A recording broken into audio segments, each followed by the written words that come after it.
Horizon Théosophique, Association Compagnie Théosophie à Paris, conférence sur le thème de la prière à la méditation. Nous allons redonner cette conférence à la lumière de la théosophie. Quand on ouvre la clé de la théosophie, un des ouvrages clés, si on peut dire, de Madame Blavatsky, on voit que la prière est action. Qu'est-ce que cela peut bien vouloir dire, puisqu'on a pris l'habitude de penser que la prière, c'était la demande à un Dieu de quelque chose pour moi ou pour d'autres, qu'il allait peut-être exaucer ou pas. On a pris cette habitude et bien sûr, on ne l'a pris qu'à moitié cette habitude. Parce que si on regarde bien le matin, on ne met pas à genoux pour dire à Dieu, mets de l'argent sur mon compte en banque. On se lève, on fait son petit déjeuner, on le prend, on se lave, on part au travail et on va travailler. Ça produit des résultats dans le sens escompté en général, plus ou moins facilement, mais ça produit des résultats. Nous savons d'une certaine façon que la prière est action. Ces résultats, bien sûr, ne peuvent être produits que parce qu'il y a la vie qui répond. Il y a les potentialités de la vie qui sont là et qui répondent. Potentialités matérielles et d'autres aussi, certainement, puisque sinon nous n'irions pas depuis des temps immémoriaux nous poser ce genre de questions. Comment comprendre que les grandes possibilités qu'il peut y avoir, parce que nous avons appris avec persévérance, nous avons appris à marcher, nous avons appris à parler avec persévérance, il y a plein de choses comme ça. Y a-t-il d'autres possibilités? Oui, pour la théosophie, il y en a bien d'autres, et infiniment en fait. Parce qu'il faut comprendre les choses en rapport avec la nature réelle des êtres. À l'origine des choses et des êtres, pour la théosophie, il n'y a pas un Dieu personnel, anthropomorphe, qui serait plus ou moins capricieux, colérique, qui aurait des préférences, qui exaucerait ou non nos prières. Pour la théosophie, c'est une vision trop limitée du divin. Nous savons certainement bien, au fond, à travers nos idéaux. Mais il y a encore cette idée de la religion qui pèse sur notre mental. Pour la théosophie, il n'y a qu'une seule et unique réalité, infinie, infiniment profonde, qui se découvre par étapes à travers chaque être, qui est un centre de conscience, d'intelligence de cette grande réalité. C'est un principe éternel, immuable, omniprésent, illimité. C'est l'absolu, c'est l'unité de tous les êtres et de toutes leurs possibilités. C'est de l'infini, pure abstraction, mais qui est l'origine et le soutien de tout ce qui peut se manifester, quel que soit le niveau ou l'époque. Cette réalité une, cet absolu, a deux aspects fondamentaux, inséparables, qu'on appelle l'esprit et la matière. L'esprit, c'est l'esprit universel, c'est le grand pouvoir de conscience et d'intelligence. Et la matière, appelons plutôt cela la substance, dont la matière que nous connaissons plus ou moins n'est qu'un aspect condensé. La substance, c'est ce qui permet à l'esprit de se manifester et de prendre conscience de lui-même, à la fois dans ses possibilités infiniment variées, et aussi de revenir à lui-même, de prendre conscience de lui-même en tant qu'esprit un et universel et abstrait. Cette prise de conscience se fait à travers le règne humain, qui est capable de progresser à travers chaque individu par des efforts auto-induits et auto-déterminés. C'est là qu'on retrouve la prière action. C'est là qu'on retrouve l'expression « aide toi, le ciel t'aidera ». Une vieille expression qui montre bien que la prière passive n'était pas vraiment encouragée. On trouve aussi l'idée de s'investir dans les écritures spirituelles. Nous progressons par des efforts auto-induits, auto-déterminés, dans une voie qui peut être évidemment plus ou moins matérielle ou plus ou moins spirituelle. Et pour cela, nous avons la possibilité offerte par la vie, mais aussi par toutes les vies. Nous nous réincarnons tant que nous en avons besoin. Et nous sommes guidés à travers toutes ces vies, à travers tous ces efforts auto-induits, auto-déterminés dans une direction ou dans une autre, par ce qu'on appelle la loi de karma, qui permet de récolter ce que nous avons semé. Bien sûr, il ne faut pas voir ça d'un point de vue moral, la punition et la récompense, mais plutôt ça d'un point de vue éthique et responsable. La loi de karma, c'est finalement ce qui nous guide, ce qui nous permet de récolter ce que nous avons semé, c'est-à-dire soit de nous remettre en question, soit de persister dans une voie et d'en récolter les fruits. C'est bien sûr une aide, c'est la réponse à notre démarche. Et au fond, nous n'avons pas désiré autre chose. C'est la réponse à une prière silencieuse au niveau de l'être réel qui s'incarne, qui a besoin de récolter le fruit de la vie pour pouvoir aller plus loin dans sa démarche. Cette idée d'une seule et unique réalité infinie dont chaque être est un rayon, laisse penser qu'en chaque être, dans les fondements de sa nature, il y a des potentialités infinies qui sont découvertes par étapes comme nous l'avons vu. Et ça nous introduit directement à la méditation. La méditation est devenue très à la mode depuis une trentaine d'années en Occident. On en parle peut-être moins maintenant, mais enfin, on en parlait beaucoup. Chacun avait un peu sa définition, basée plus ou moins sur l'étymologie réelle ou supposée du mot méditation. Enfin, on avait l'idée qu'il fallait faire le vide, c'est-à-dire ne plus penser, et puis, à partir de là, pour certains, c'était simplement éteindre un peu la lumière pour se relaxer. Pour d'autres, ça avait le débouché spirituel. C'est-à-dire que la démarche intérieure consiste à ne plus fonctionner comme on fonctionne habituellement, tourner vers les objets, dans l'oscillation du plaisir et de la douleur, mais cette démarche consiste donc à arrêter ce processus, à se tourner vers la lumière spirituelle, vers la source éternelle de tous les êtres, vers la vérité. La démarche est toujours une démarche à la base, c'est avant tout une aspiration à la vérité. Il faut faire attention effectivement à la qualité, en quelque sorte, de notre prière et de notre méditation. Ça ne peut pas être une curiosité intellectuelle. Une curiosité intellectuelle, on ne va pas très loin. Simplement, on manie quelques idées. Il y a l'absolu, c'est l'unité. Ah bah oui, d'accord, donc après on passe à autre chose. Ça paraît trop simple, trop banal. Non, c'est pas non plus une démarche d'un moi qui voudrait capturer quelque chose pour lui, pour faire un plus dans son tableau de chasse, de sensations, de plaisir. C'est une démarche vraiment authentique de l'être intérieur qui aspire à la vérité. C'est une démarche qui part du cœur, pas le cœur tel qu'on le définit de manière habituelle, mais un peu plus profondément. C'est une démarche qui part du cœur et qui s'élève vers l'infini, vers la vérité, vers ce qui est vraiment, vers l'esprit, vers l'absolu. Enfin bon, chacun peut avoir son mot clé en quelque sorte. Disons qu'il ne s'agit pas de quelque chose de limité, il ne s'agit pas forcément de l'idée que l'on s'en fait. Bon, l'idée que l'on s'en fait peut servir peut-être de semence à notre motivation, bien sûr, parce que notre motivation y est quand même un peu liée, mais il y a autre chose derrière, il y a une vérité derrière, qu'on a pressentie intuitivement et vers laquelle on s'élève d'une manière qui est spirituelle. On ne peut pas dire autrement, au sens où c'est l'esprit qui doit triompher et non pas mes conceptions personnelles. C'est le sens de que ta volonté soit faite, et pas la mienne. Bien sûr, il ne s'agit pas d'un Dieu personnel, là il s'agit de la volonté universelle, mais l'idée que tout ça est impersonnel est extrêmement importante. Donc il y a cette motivation à la base qui, bien sûr, doit se travailler. Nous y reviendrons. C'est là où on prend conscience de toutes ces choses et de motivation qu'on peut avoir à l'égard de tout ça. Comment procéder? En disant tout d'abord qu'il y a certainement, même si on n'arrive pas à des résultats immédiatement, il y a quand même certainement des grandes possibilités qui ne sont pas loin, puisqu'il s'agit de remonter par le canal de notre individualité vers de l'esprit. Bien sûr, dans le meilleur des cas, et peut-être pas immédiatement, on ne verra que la lumière de l'esprit telle qu'elle peut se manifester à travers notre individualité. Mais enfin, ce sera déjà la lumière de l'esprit, de notre âme spirituelle.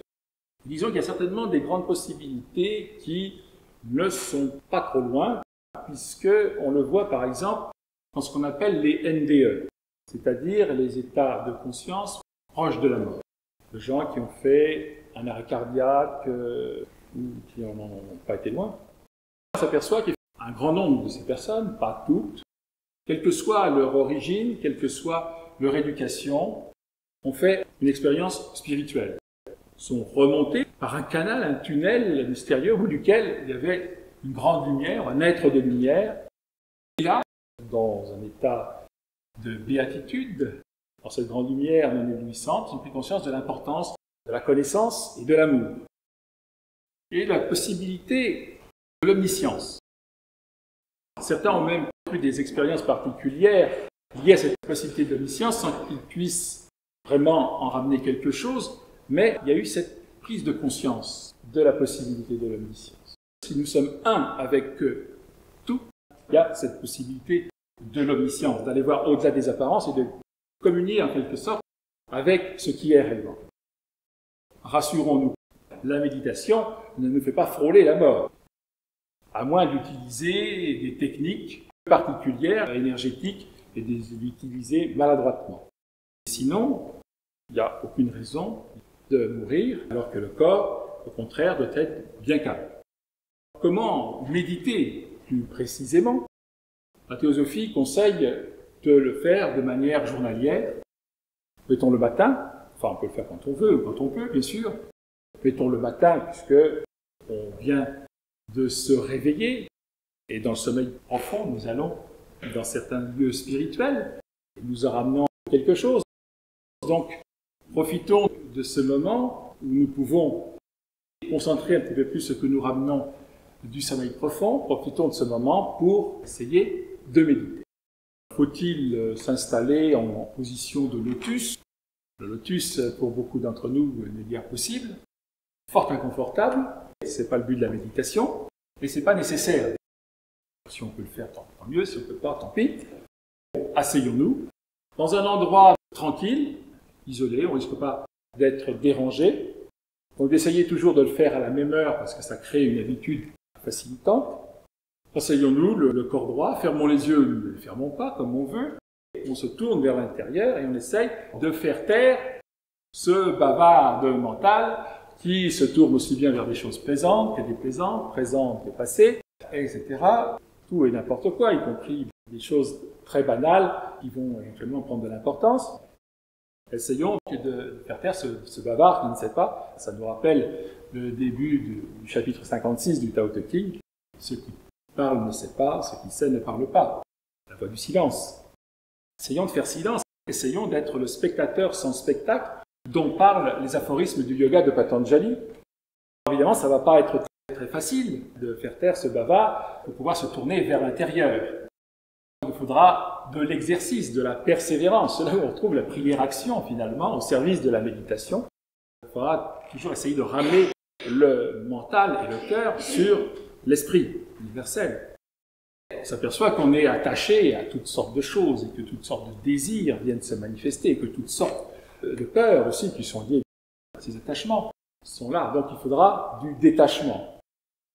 Le détachement, ça ne s'improvise pas au dernier moment. Parce que si toute la journée, nous continuons de nous identifier à notre corps, de cultiver des désirs et passions personnelles, c'est-à-dire des attachements à des choses très limitées, très matérielles, c'est pas au dernier moment, et au moment de méditer, que nous allons pouvoir faire du détachement. Puis on va avoir l'impression pendant 5 minutes, dans le meilleur des cas, que ça y est, et puis ça va revenir. Le détachement, il va falloir le cultiver, pas seulement au moment où on médite. Ceci dit, on peut s'aider pour méditer de ce que nous avons dit tout à l'heure, des semences spirituelles. Nous avons des aspirations spirituelles, des idées spirituelles, des textes spirituels qui peuvent nous aider à aller vers cette lumière, vers cette vérité qui est au-delà, bien sûr, des mots, au-delà des textes, au-delà de notre idéation. Mais l'intuition que nous avons maintenant, c'est la petite graine de lumière qui nous guide vers sa source. On peut s'aider de ces semences. Ça peut être éventuellement la répétition de la syllabe Om, pas forcément à voix haute, mais intérieurement, mais en méditant sur sa signification la plus spirituelle. Semence peut être également la lecture de quelques phrases spirituelles qui pour nous sont les plus évocatrices. Alors maintenant revenons à ce problème du détachement. Le détachement, c'est pas le fait d'être indifférent au sens d'être inconscient. Il s'agit de ne plus cultiver les désirs et passions personnelles, comme nous l'avons vu, qui correspondent à des attachements à des choses matérielles ou liées au matériel, des choses limitées, que nous connaissons déjà. nous pouvons passer à autre chose de plus vrai, parce que c'est lié finalement toujours aux apparences, et puis ça engendre toujours les mêmes problèmes, et puis quand on les cultive, les problèmes sont encore plus douloureux. Donc il s'agit de se débarrasser de ces désirs et passions personnelles de ce vieil homme. Le vieil homme, non pas dans le sens où il symbolise la sagesse, mais le vieil homme au sens où il symbolise toutes ces vieilles tendances non spirituelles qu'on a accumulées depuis des vies et des vies. Comment faire? Il ne s'agit pas d'être concentré sur lui, puis d'essayer de l'éloigner. Si on se concentre sur lui, on lui donne en fait une certaine force, on se concentre sur nos passions personnelles, on va juste en empêcher l'expression, mais on ne va pas les tuer à la racine. Bon, il faut bien sûr les analyser pour ce qu'elles valent, mais s'apercevoir qu'effectivement, il n'y a pas de valeur fondamentale. Donc déjà, on les coupe de l'être réel que nous sommes, qui inspire aux choses de valeur, à la vérité, au bien, au beau, au vrai, et à leurs sources profondes. On va les couper de cela. Ça va nous permettre de récupérer une partie de notre pouvoir de pensée et de cultiver une motivation. Mais surtout, il va falloir le faire mourir, ce vieil homme, d'inanition, c'est-à-dire ne plus cultiver ces tendances en cultivant des bonnes tendances. C'est là où on est ramené à la notion de la ligne méditative de la vie. La méditation, c'est pas simplement de consacrer une demi-heure le matin à cette tentative de décollage, en quelque sorte, mais c'est quelque chose qui est impliqué dans un processus qui concerne toute la journée, et même la nuit, comme nous l'avons vu. La nuit, nous allons dans le sommeil profond, sur un plan spirituel, et nous en ramenons quelque chose. Donc il s'agirait d'en ramener un peu plus et de manière non mélangée. C'est tout un processus qui concerne chaque instant. Alors, comment faire? Bien sûr, cultiver les bonnes tendances, ça ne veut pas dire rêvasser à des choses spirituelles dans la journée ou aller vivre dans un lieu isolé, loin de toute société. Pour la méditation, c'est bon de s'isoler, mais nous faisons de toute façon partie de la vie. Et l'évolution spirituelle concerne tous les êtres, et tous les êtres sont interdépendants. De toute manière, nous avons à la fois besoin de notre corps, donc il y a une sorte de devoir matériel, mais nous avons aussi des devoirs naturels, spirituels, tant à notre égard qu'à l'égard des autres êtres. C'est comme ça que nous allons cultiver les bonnes tendances en restituant la vie matérielle à sa juste place.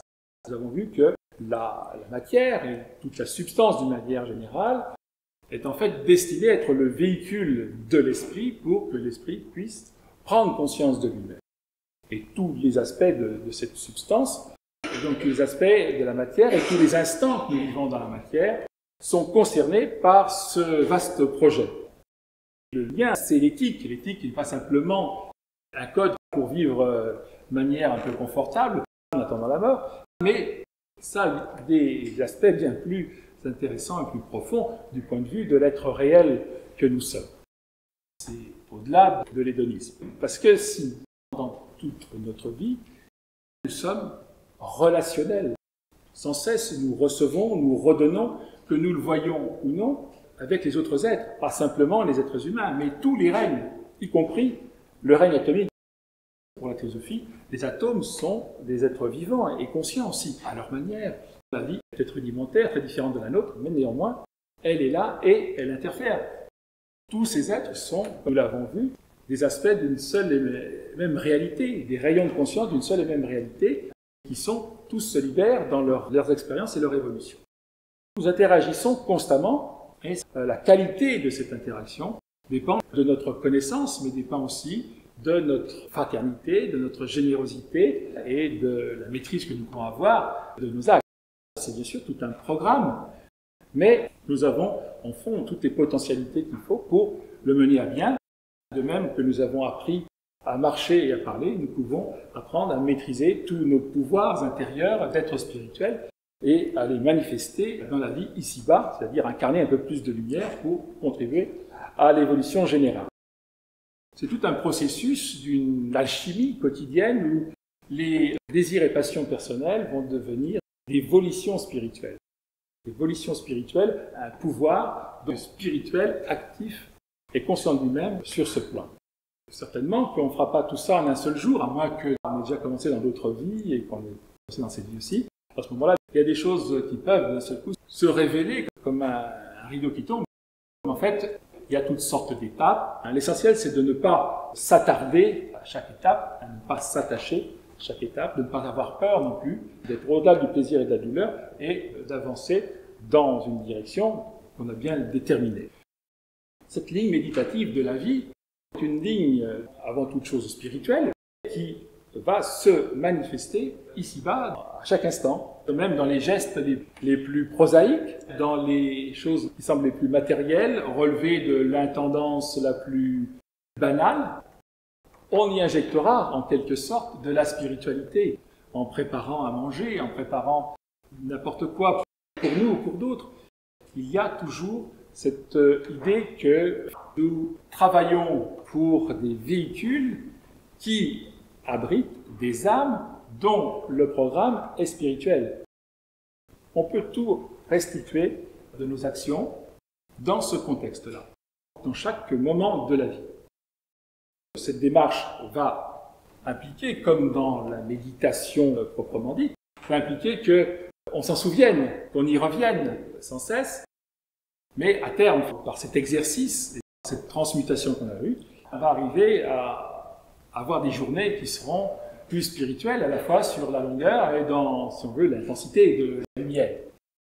Les deux processus, la vie journalière pratique et la vie dans la méditation, vont être complémentaires.